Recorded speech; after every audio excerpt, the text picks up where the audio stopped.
మనం ప్రపంచం కోసం ఎంతగా కష్టపడుతున్నామో, స్కూల్, కాలేజ్, డిగ్రీ, బిజినెస్, ఉద్యోగం ప్రతిదానికోసం సమయాన్ని కేటాయిస్తున్నాము.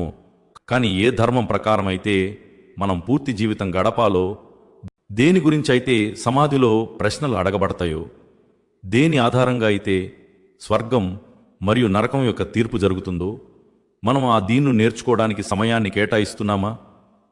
అల్లాహ్ యొక్క మొదటి ఆదేశం ఏమి అవతరించింది? చదువు నీ ప్రభు నామముతో. ఆలోచించండి, అల్లాహ్ అన్నిటికంటే ముందుగా చదువు అని సెలవిచ్చారు. అంటే చదివేవారిగా మారండి, జ్ఞానం సంపాదించేవారిగా మారండి. కానీ ప్రశ్న ఏమిటంటే, ఏ జ్ఞానం ద్వారా అయితే మనిషి స్వయంగా కూడా ప్రయోజనం పొందుతాడో మరియు మానవాళికి కూడా ప్రయోజనం చేకూరుతుందో అటువంటి ప్రతి జ్ఞానం.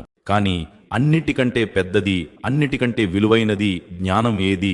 ఆ జ్ఞానం ఏదైతే ఖురాన్, సహీ హదీస్ మరియు మన్హజే సహాబా ప్రకారం ఉంటుందో, అల్లాహ్ యొక్క ఈ ఆదేశాలను వినండి. కావున తెలుసుకోండి, నిశ్చయంగా అల్లాహ్ తప్ప మరే సత్యమైన ఆరాధ్యుడు లేడు. తెలిసినవారు మరియు తెలియనివారు సమానం కాగలరా? అల్లాహ్ మీలోని ఈమాన్ ఉన్నవారి మరియు జ్ఞానం ఉన్నవారి దర్జాలను ఉన్నతం చేస్తాడు. ప్రవక్త సల్లల్లాహు అలైహి వసల్లం ఇలా సెలవిచ్చారు, ఎవరితోనైతే అల్లాహ్ మేలు చేయాలని తలుచుకుంటాడో అతనికి దీని యొక్క అవగాహనను ప్రసాదిస్తాడు. మరియు ప్రవక్త సల్లల్లాహు అలైహి వసల్లం ఇలా సెలవిచ్చారు, నేను మీ మధ్య 2 వస్తువులను వదిలివెళ్తున్నాను. వాటిని మీరు గట్టిగా పట్టుకుని ఉన్నంతకాలం ఎన్నటికీ దారి తప్పరు. అల్లాహ్ యొక్క గ్రంథం మరియు నా సున్నత్ పద్ధతి. ఇదే ఆ జ్ఞానం.